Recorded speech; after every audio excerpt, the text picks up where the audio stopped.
How to put custom notification sound on iPhone. So first of all, let's open up our settings. Okay, and after we open up our settings, you're gonna see right here in the notification section on your iPhone.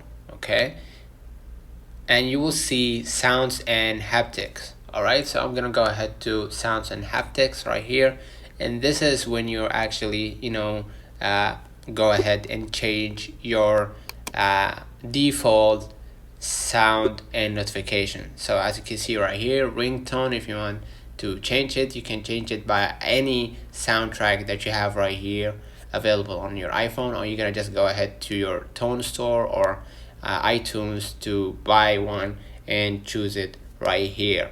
Okay, I'm gonna just go back right here, and here you will see the basics: text tone, new voicemail, new mail, sent mail, calendar alert, reminder alert. So pretty much the basics. You gotta just go ahead, let's say for example new voicemail, and I'm gonna just change, let's say for example this one.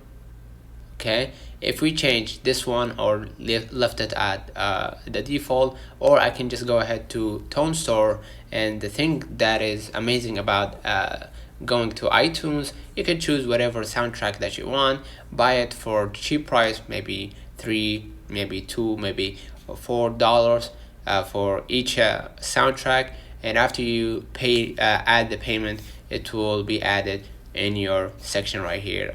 Let me know in the comments if this video helped you. Don't forget to like and subscribe, turn on the notification bell to receive every video we upload. Thank you for watching. See you in the next one.